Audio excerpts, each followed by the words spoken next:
August the 15th, 1947, Independence Day for India. In London, the flags of the new Indian Union flutter over the headquarters of India and Pakistan.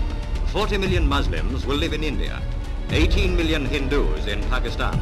They flee from savagery and butchery that has never been exceeded even in India's stormy history. 1 million people become refugees overnight.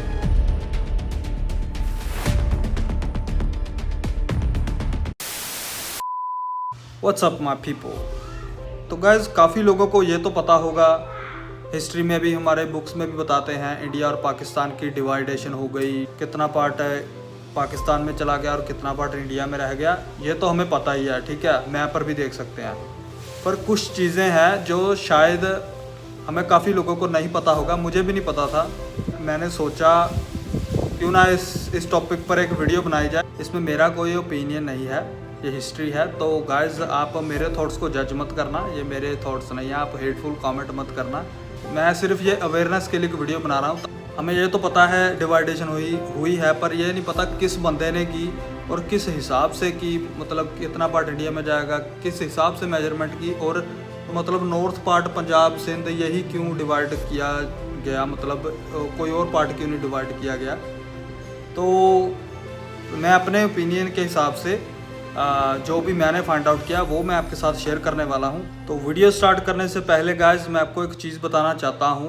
काफ़ी लोग मुझे पूछते हैं, उन्हें पता नहीं है, इस चीज़ की भी उन्हें अवेयरनेस नहीं है कि अपोज स्टाइल क्या होता है। अपोज स्टाइल होना चाहिए डॉक्यूमेंट, इंडिया से जो भी ला रहे हो आप। अपोज स्टाइल का मतलब अब मैं समझा देता हूँ जिन लोगों को नहीं पता।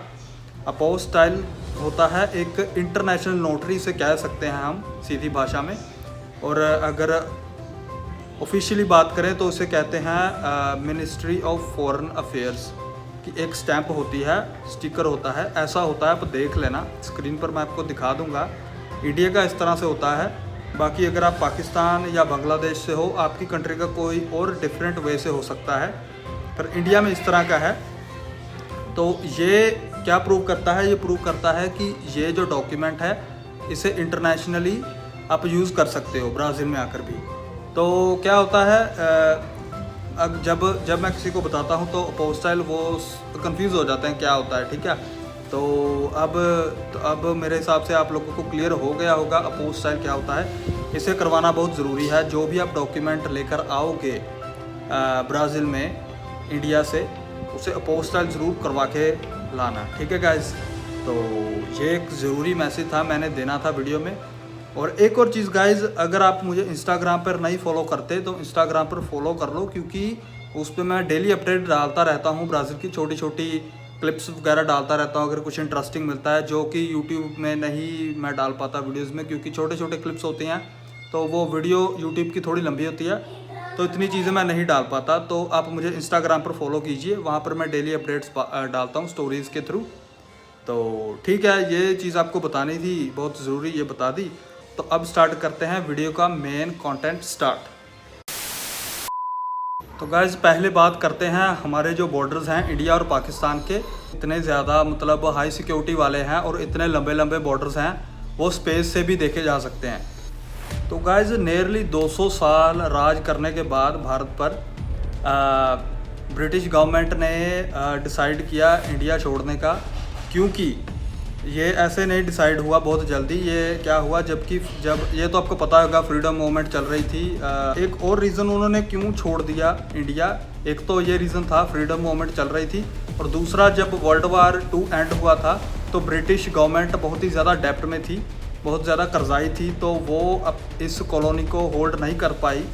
उनके पास इनफ रिसोर्सेज नहीं थे कि इंडिया को भी होल्ड कर पाएँ और अपने डेप्ट भी क्लियर कर पाएँ। तो उन्होंने डिसाइड किया कि वो इंडिया को छोड़ देंगे। तो उन्होंने जो टाइमलाइन दी थी इंडिया छोड़ने की वो थी 5 साल की, कि 5 साल में हम इंडिया छोड़ देंगे, क्योंकि काफ़ी स्प्रेड हो चुका था उनका सर्कल यहाँ पर उस टाइम जो इंचार्ज थे ब्रिटिश लीडर, उन्होंने जो 1947 के अर्ली 1947 के जो थे ब्रिटिश लीडर, उन्होंने डिसाइड किया कि ये जो 5 साल की टाइमलाइन थी इसे उन्होंने चेंज कर दिया, चेंज करके इसे सिर्फ 4 मंथ कर दिया, सिर्फ 4 मंथ्स के लिए। उन्होंने डिसाइड किया हम इतनी 5 साल भी नहीं होल्ड कर पाएंगे, तो उन्होंने सोचा 4 महीने में ही हम छोड़ देंगे इंडिया। तो जैसे कि फ्रीडम मूवमेंट चल रही थी, तो उसके बाद इन्होंने डिसाइड किया कि एक पार्ट इंडिया का हो जाएगा जिसमें हिंदू रहेंगे, और एक पाकिस्तान हो जाएगा जिसमें मुस्लिम रहेंगे। तो इन्होंने क्या किया, इन्होंने इनको तो पता नहीं किस हिसाब से किया जाए, बॉर्डर कैसे बनाया जाए, तो इन्होंने एक ब्रिटिश लॉयर मंगवाया वहाँ से, इंग्लैंड से। उस ब्रिटिश लॉयर का नाम था सर सिरिल रेडक्लिफ। इस बंदे ने इंडिया और पाकिस्तान की बॉर्डर लाइन बनाई आकर। तो ये जो सर सिरिल रेडक्लिफ थे, ये पहली बार इंडिया में आए और इन्हें कुछ नॉलेज नहीं थी इंडिया की ज्योग्राफी की, और कुछ नहीं पता था, कल्चर बारे भी ज़्यादा नहीं पता था। तो ये तो आ गए जी डिवाइड करने, इंडिया और पाकिस्तान की बॉर्डर बनाने। तो इन्होंने क्या मेथड लगाया, इन्होंने सोचा जिस पार्ट में मुस्लिम मेजॉरिटी ज़्यादा है उस पार्ट को डिवाइड करके ये कंट्री बना देंगे, ठीक है। तो इन्होंने एनालाइज करना शुरू किया अपने हिसाब से, पर ये नहीं पता था, इन लोगों को पता भी था पर इन्होंने इग्नोर कर दिया। इन्होंने टेंशन नहीं ली इस चीज़ की कि इंडिया में तो हर टाइप के रिलीजन के लोग हर स्टेट में रहते हैं, पर तो इन्हें डिसाइड करना बड़ा मुश्किल रहा और इन्होंने केयर भी नहीं की इतनी। तो इन्होंने ऐसे बॉर्डर बना दिए और उनके पास सिर्फ 5 हफ्ते का टाइम था। ये जो सर सिरिल रेडक्लिफ थे, इनको सिर्फ 5 हफ्ते का टाइम दिया था कि 5 हफ्ते में भाई तू बना दे, बॉर्डर बना दे और हम यहाँ से निकलें जान छुड़ाकर। ये जो ब्रिटिश थे, ठीक है। ये डिवाइडेशन तो उस बंदे ने कर दी, सर सिरिल रेडक्लिफ ने। उनका भी कसूर नहीं था, उन्हें भी कम टाइम दिया गया था। उन्होंने बाद में लिखा भी कि ये जो उन्होंने डिवाइडेशन की, बाउंड्री बनाई, इसे तो कई साल लग जाते बाउंड्री को अच्छी तरह से डिसाइड करने में। तो ये बाउंड्री वो भी एग्री नहीं करते थे कितने कम टाइम में कैसे बनाई जा सके। और 15 अगस्त को ये जो लॉयर थे ये ब्रिटेन वापस चले गए और ये कभी इंडिया नहीं आएंगे। तो ये आए, बॉर्डर्स बनाए और चले गए। और 2 दिन बाद ये जो बॉर्डर थे वो पब्लिक हो गए, मतलब 2 दिन का टाइम दिया।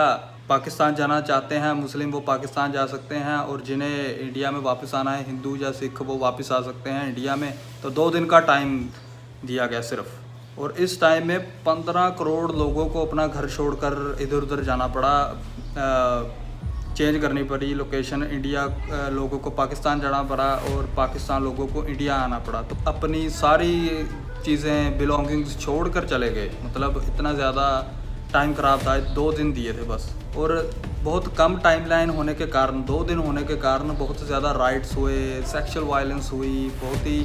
और ट्रेन जो थी वो डेड बॉडीज़ लेकर जा रही थी, मतलब इतना ज़्यादा दंगे हुए, बहुत ज़्यादा बुरी हालत हो गई। पर ब्रिटेन वालों को क्या लेना देना उस चीज़ से, क्योंकि उनका थोड़ी, उनके लोग थोड़ी हैं, ठीक है। वो तो अपना सामान उठाकर, बोरी बिस्तरा उठाकर निकल गए और इंडिया को ये उन्होंने मुसीबत डालकर इंडिया को वो भाग गए। ये जो सारा प्रॉब्लम फेस करनी पड़ी इंडिया को और पाकिस्तान को, दोनों को प्रॉब्लम जो फेस करनी पड़ी, ये तो मैं कहूँगा मिसमैनेजमेंट थी ब्रिटिश गवर्नमेंट की। ये मेरा ओपिनियन है, बस एक ही ओपिनियन मैंने दिया है कि ये ब्रिटिश गवर्नमेंट की मिसमैनेजमेंट है। कुछ अच्छे तरीके से करके जाते तो शायद वायलेंस, ये दंगे उस टाइम नहीं होते। और कुछ महीने बाद में लड़ाई भी लग गई इंडिया और पाकिस्तान की। कश्मीर का मसला चलता रहा, वो तो अभी तक भी चल रहा है। मतलब ये जो मसला दोनों का चल रहा है ना देशों का, ये सारा कसूर ब्रिटिश गवर्नमेंट का ही है। उन्होंने अच्छी तरह से मैनेज नहीं किया। देश छोड़ने के पहले उन्हें अच्छी तरह से मैनेज करके जाना चाहिए था। बस बॉर्डर्स लाइन बना दी, 2 देश बना दिए और निकल गए वो। और उसके बाद इंडिया और पाकिस्तान की लड़ाई चलती रही, कश्मीर का मसला चलता रहा और अभी चल रहा है। और इसी के कारण अब दोनों कंट्रियों के पास न्यूक्लियर वेपन भी हैं। तो चलो छोड़िए, ये तो वार की बातें हो गई। मैंने तो सिर्फ यही एक्सप्लेन करना था कि कैसे ब्रिटिश गवर्नमेंट की मिसमैनेजमेंट के कारण इंडिया और पाकिस्तान दोनों को प्रॉब्लम फेस करनी पड़ी। ये मुझे भी नहीं पता था। अब जब मैं फ्री बैठा होता तो मैं देखता रहता हूँ ऐसी चीज़ें ना, तो कैसे हिस्ट्री में हमें क्या बताया जाता है और असलियत में क्या निकलता है, तो वो मैं देखता रहता हूँ कभी फ्री टाइम पे। तो ठीक है गाइज़, यही था इस वीडियो में। मैंने सोचा थोड़ी नॉलेज भी होनी चाहिए। ट्रैवल तो हम करते रहते हैं, ट्रैवल के साथ थोड़ा सा जहाँ जहाँ ट्रैवल करते हैं उस देश की नॉलेज भी होनी चाहिए जहाँ से हम रहते हैं, और हमारा पास्ट क्या ये भी अवेयरनेस होनी चाहिए। तो ये मेरा माइंड था। अगर आपको अच्छा लगे तो ठीक है, अगर नहीं अच्छा लगा तो आप डिसलाइक भी कर सकते हो गाइस, इट्स ओके। मैं कोई पर्सनल नहीं लूँगा इस चीज़ को, ठीक है। तो मिलते हैं गाइस नेक्स्ट वीडियो में। See you soon, take care, bye.